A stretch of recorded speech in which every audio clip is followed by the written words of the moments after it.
March, good as always to have you along.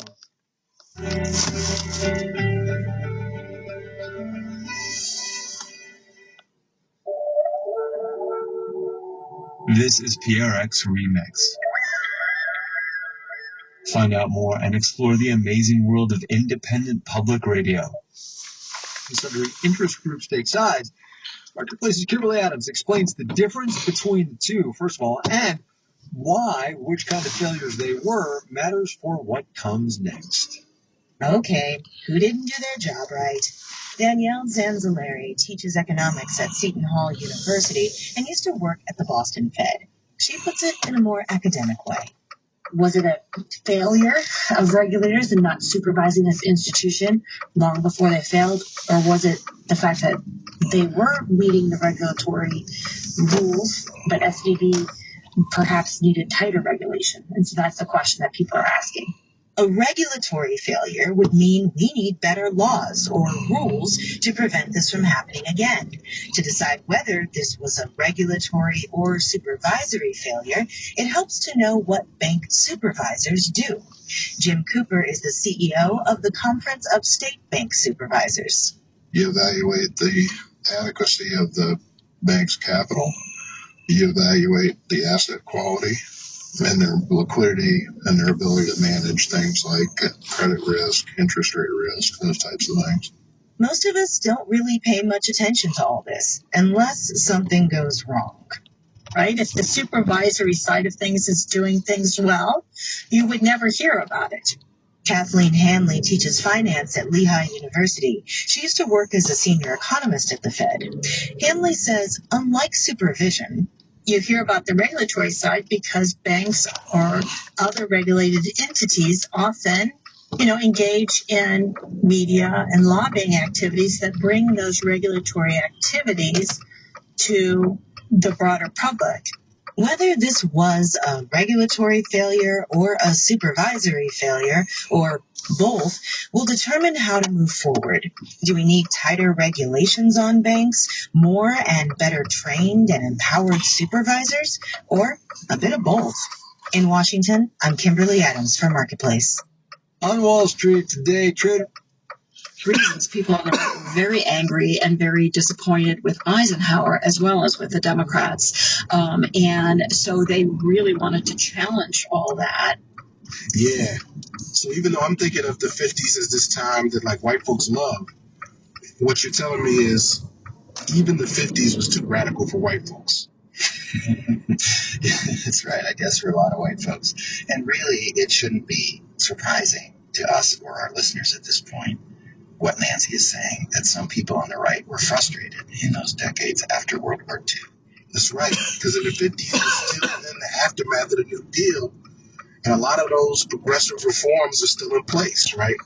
I mean, Nancy McClain mentioned Social Security, but, which expanded in the 50s actually to cover everybody. So Eisenhower didn't just support Social Security, he actually expanded it so it could include some of those domestic and farm workers who were, disproportionately black and brown. Right, who had been excluded. The 1950s were also the peak decade for labor union membership in the U.S. Mm-hmm. The top marginal tax rates on the rich were higher than ever, up to 90% under Eisenhower.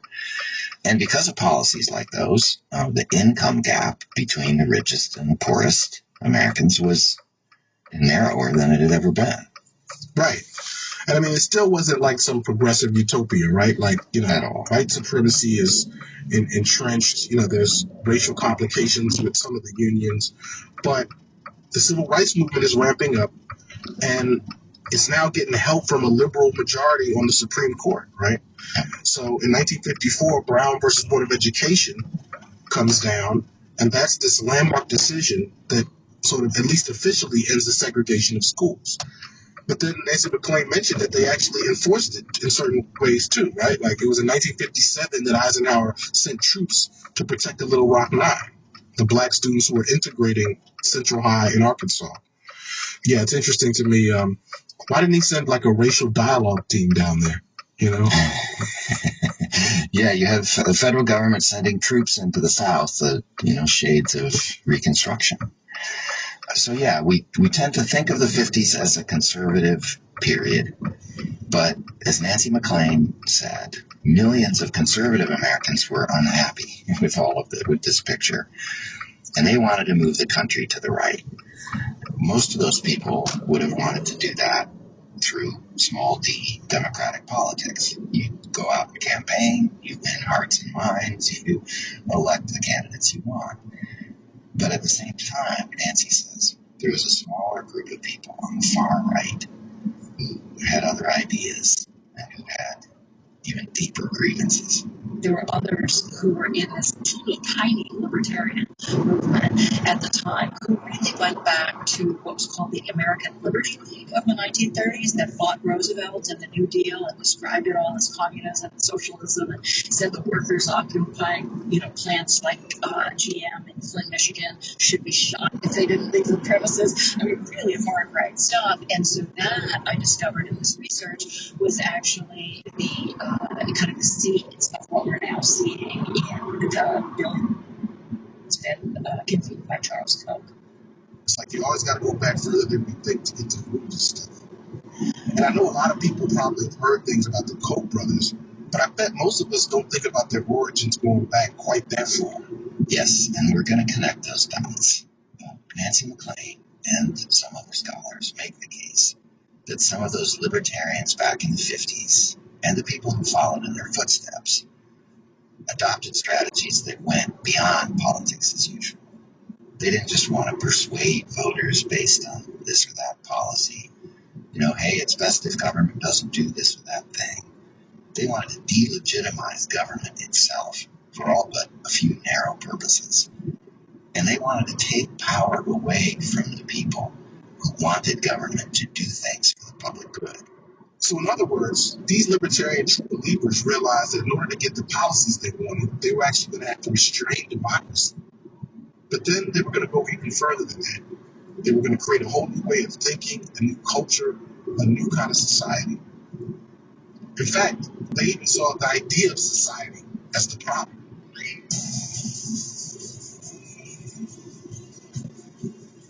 From the Center for Documentary Studies at Duke University, this is Scene on Radio, Season 4, Episode 8 in our series Exploring Democracy in the U.S. We call the series The Land That Never Has Been Yet. And by the way, if you're just finding us, I recommend you go back and listen from the start of the season. These episodes do build on one another and tell a bigger story. I'm John Beeman, producer and host of the show. You were just hearing from Dr. Chenjerai Kumanyika, my collaborating conversationalist for the series. He's a professor of journalism and media studies at Rutgers University, a podcaster, artist, and organizer. He'll be back later in the episode to talk things through.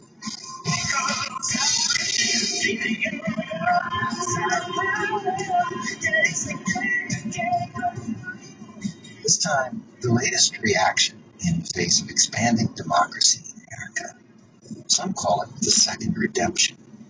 Remember, redemption is the term Southern white supremacists used for their reactionary movement to crush Reconstruction after the Civil War, to end federal support for multiracial democracy. So if we're living through a second redemption, how did it take shape? And how did these anti-democratic ideologues and their political representatives bring us to where we are in the 2020s? Nancy MacLean wrote the book Democracy in Chains, The Deep History of the Radical Right's Stealth Plan for America, published in 2017. To MacLean's surprise, much of her story wound up centering on a man named James Buchanan, not the pre-Civil War president, but a fairly obscure 20th century academic. So James McGill Buchanan, and if listeners haven't heard of him, don't feel bad. I never had when I started, and most people have not. He was quite content to be in the shadows. Buchanan was born in Tennessee in 1919. His grandfather was a populist governor of Tennessee in the 1890s, and James called himself a socialist as a young man. His time as a grad student at the University of Chicago converted him to pro-market economics. Interesting personal history, but he went on to become the first U.S. Southerner to win the Nobel Prize in Economic Sciences, which he was awarded in the Reagan era in 1986. And I came across him because of his intervention in this Virginia schools fight. It was a schools fight that came in the wake of the Brown decision. Remember, in that case, the NAACP, led by attorney Thurgood Marshall, argued that segregated schooling was inherently unequal and did grave damage to black children. Attorneys for the southern states claimed their school systems were separate but equal, and they made a states' rights argument. Education should be left to the states, and the feds should butt out. Chief Justice Earl Warren had been appointed to the Supreme Court just months before by the Republican Eisenhower. This would become another reason for conservatives to be mad at Ike. On May 17, 1954, Warren delivered the unanimous landmark decision. We conclude that in the field of public education, the doctrine of separate but equal has no place. Separate educational facilities are inherently unequal. The court said segregation deprived black children of their right to equal protection of the laws guaranteed by the 14th Amendment. With this decision, the Warren Court revived one of the major constitutional amendments passed during Reconstruction almost 90 years before. In Virginia, the white elite is outraged. In early 1956, the state's all-white leadership launches what it calls massive resistance against school integration. The state legislature passes a law allowing the governor to simply close any schools that try to desegregate in response to federal orders. That no public, elementary, or secondary school in which white and colored children are mixed and taught shall be entitled to or receive any funds from state treasury without rate. That's Virginia Governor Thomas Stanley. His successor follows through and uses that law. In 1958, Governor J. Lindsay Holland shuts down schools in Norfolk, Charlottesville, and Front Royal, kicking thousands of white children out of school rather than see them share their classrooms with black students. In 1959, federal and state courts find the Virginia law unconstitutional. The courts order the schools to open and desegregate. By this time, most white Virginians are ready to relent. Many business leaders and moderate white parents now support plans for gradual desegregation. But enter James McGill Buchanan. His friends call him Jim. A few years earlier, Jim Buchanan had opened a center at the University of Virginia named for Thomas Jefferson and devoted to libertarian economics. Historian Nancy McLean. At this moment, this crucial moment in 1959, he and his colleague at the University of Virginia in Charlottesville issued a report that basically tried to refute the moderates and to push for effectively privatization of Virginia's public schools as a way of evading the federal courts, but also using the economist language that this would create competition and monopoly and supposedly bring better schools. The report suggested a way out of the dilemma. The state government could just stop running schools for good. Buchanan and his colleague said government should fund education for all children through vouchers given to families, but schools should be run as competing private businesses. Being private, they could choose which students to admit with regard to race or anything else. The report did not discuss race, except to say the authors objected to, quote, involuntary or coercive segregation and involuntary integration. Today, Buchanan's defenders insist he was not a racist. In any case, Nancy McLean says Buchanan's argument for school privatization in that charged environment, Virginia 1959, shows a special kind of anti-government zeal. It was such an odd thing to do after the federal courts had ruled, after schools had been shut down in 3 Virginia counties in the fall, 13,000 white kids locked out of their schools by these massive resistors, and this movement of, again, very moderate whites. They intervened, and I just thought, who would do that? I was really quite taken aback by it and stunned, so it got me paying attention to him, and he became part of my project. But it was some years, actually, before I realized he was a key figure in his own right, and he did much something. McLean came to see Jim Buchanan as a key figure when she found that he'd later joined forces with Charles Koch. The Koch brothers, Charles and his brother David, are among the world's richest people, oil billionaires from Kansas and huge donors to right-wing political causes for the last half-century. Their father, Fred Koch, was an early funder of the John Birch Society, the far-right group founded in the late 50s. Nancy says in 1969 or 70, Charles Koch came across Buchanan's anti-government writings and reached out. The two men shared a deep frustration that their extreme libertarian views were so unpopular. They saw what they considered a pernicious trust in government among most politicians, academics, and journalists. In the early 70s, Jim Buchanan wrote about the need to, quote, create, support, and activate an effective counterintelligentsia. And he was also quite spoken about how to do it. He said they needed to create a gravy train. That's his language. A gravy train for kind of the care and feeding of this libertarian counterintelligentsia, which is, of course, what Charles Koch then began to do. Koch brought a virtually unlimited source of funding. Buchanan and a few other academics brought the intellectual firepower.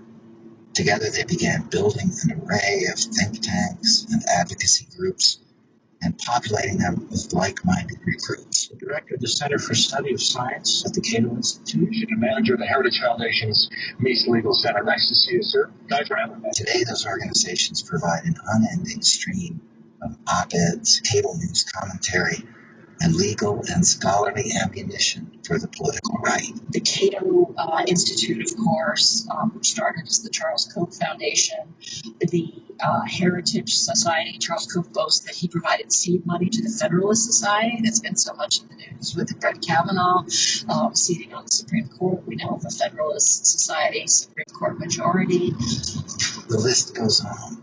Americans for Prosperity, which provided the supposedly grassroots Tea Party movement with policy talking points and financial and organizational muscle. The Mercatus Center, which advocates for government deregulation, and ALEC, the American Legislative Exchange Council.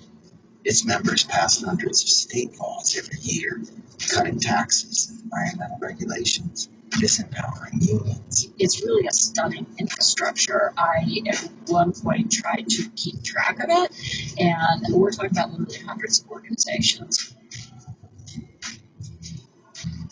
What is the ultimate goal of this movement? McLean says Jim Buchanan, who died in 2013, essentially wanted to undo the 20th century, and said so. This notion that in the 20th century, as citizens started to organize, as we rethought the obligations of the government to its people with things like the Wagner Act that empowered workers, the Social Security Act, unemployment compensation, anti-discrimination, so forth and so on, in his view, those were all errors. Errors, meaning not just policy that Buchanan and other hardcore libertarians didn't like, but illegitimate uses of government. And I think actually for people to grasp how radical this libertarian cause is, it's helpful to know that they see only three legitimate functions for government. So that is providing for the national defense, ensuring the rule of law, and guaranteeing social order. In shorthand, armies, courts, and police. Beyond that, they do not think government should be going. But then we got this sort of progressive movement around the turn of the century, and then that was finally put in play in the debacle that we went through in the ordeal, where they were just searching around for everything. And as Jonathan Hughes, an economic historian, once said, the main thing you needed was new ways to spend money. And we've been living with that ever since. That's Jim Buchanan in a 1993 interview. 15 years earlier, in 1978, he was the interviewer on the right-wing Free to Choose network, talking with the iconic Austrian libertarian thinker Friedrich von Hayek. This is Hayek talking political strategy. You can never always expect the majority of the people to regain their belief in the market as such. I think you can expect them to come to dislike government interference. A bit later in our conversation, Jim Buchanan floats the extraordinary idea that people who collect a government paycheck or receive any kind of government help should not be allowed to vote. Again, it goes back to the illusion of democracy in a way, but we've got ourselves into a situation where people who are direct recipients of government largesse, government transfers, are given franchise. People who work directly for government are given franchise, and we wouldn't question them not having it. Yet to me, there's no more overt conflict of interest than the franchise to those groups.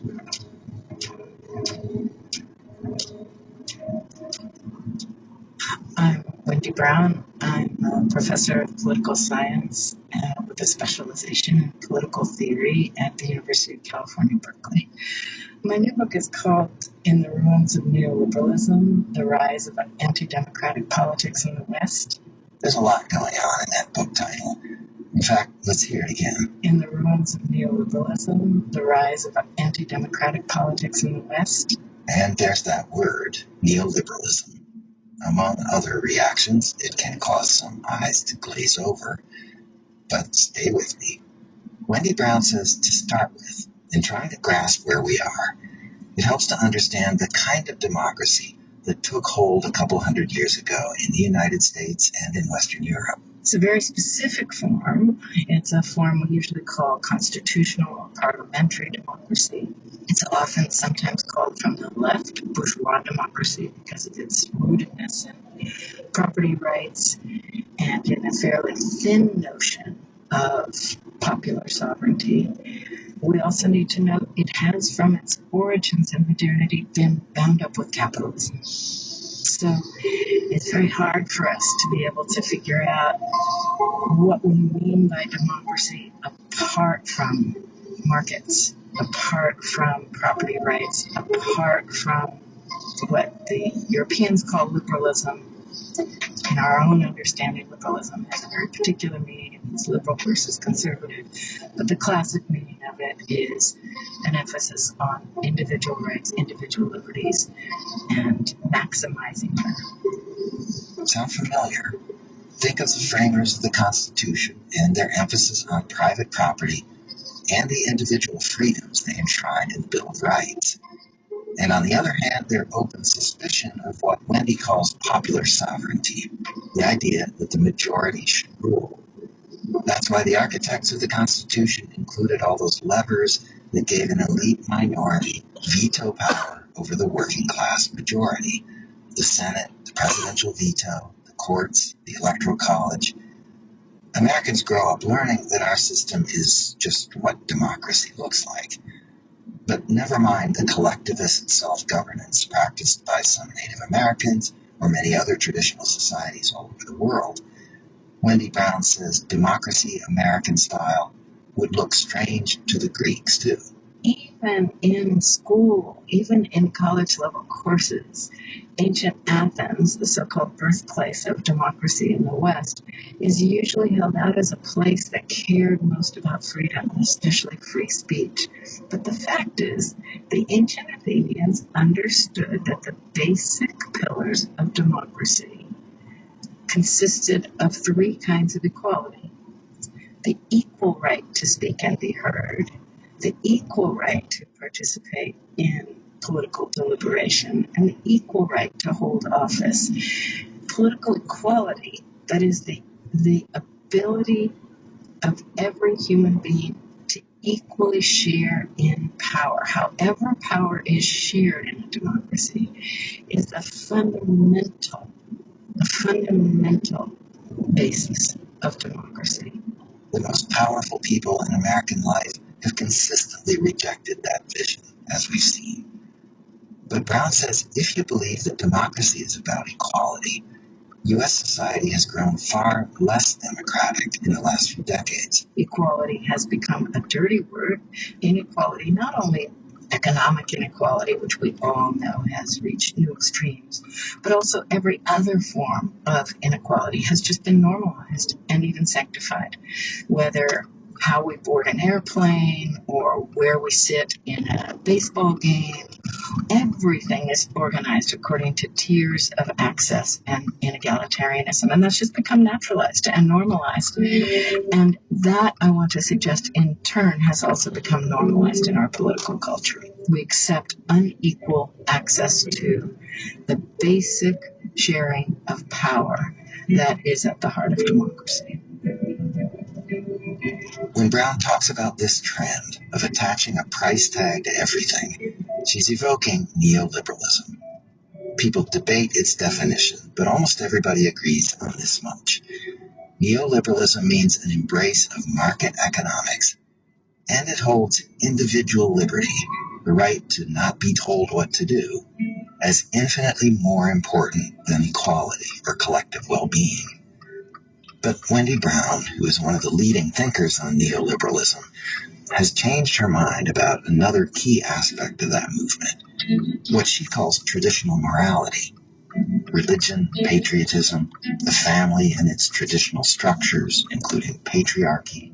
I think the mistake that's often made is that the usual kind of progressive account of this is, these are the demagogues hoodwinking the people, whether the demagogues are in the pulpit or whether they're in the White House, hoodwinking the people and, handing them God and nation and family as values while, stealing their property, their wages, their everything else, and allowing the fat cats to kind of make off with the goods. And in other words, Wendy says, critics on the left often assume the real neoliberal agenda is purely economic and political, and that the elites who will benefit most from that agenda may spout values like religion and the traditional family, just to attract votes from people who care about those things. And of course, there's something to that, but that's not a very interesting story. It always has a kind of Wizard of Oz quality that I think is not a good explanation for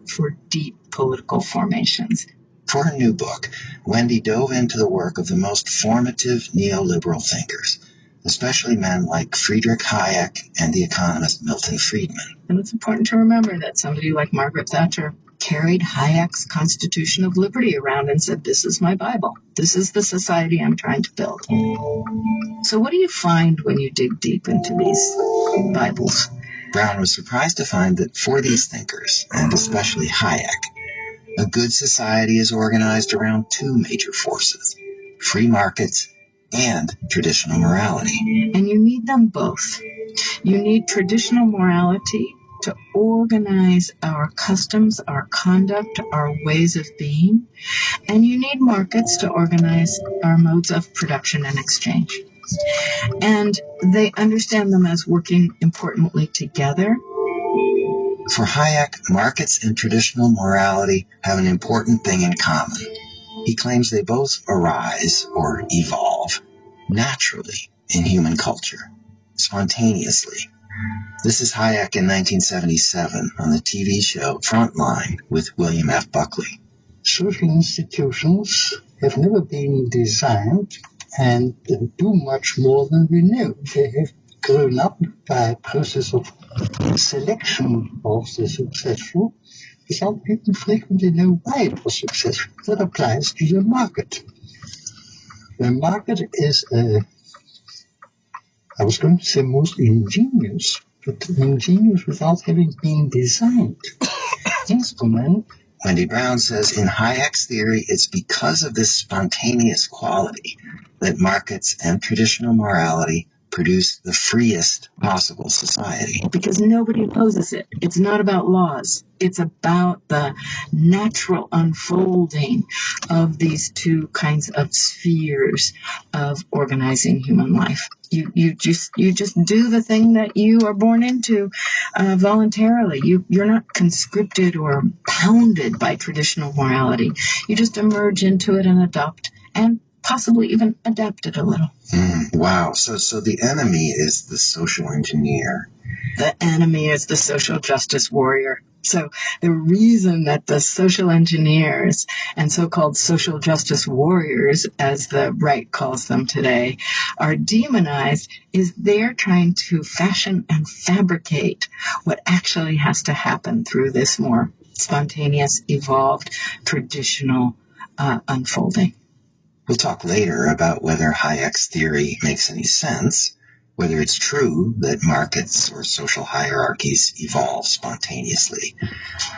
But Brown says this is the ideological underpinning for the neoliberal or libertarian who says, back off, you people who think you can use reason to construct a just society. You can't succeed, and you're wrong to try. Your schemes will strip citizens of their freedoms and will lead inevitably to coercive, tyrannical systems, such as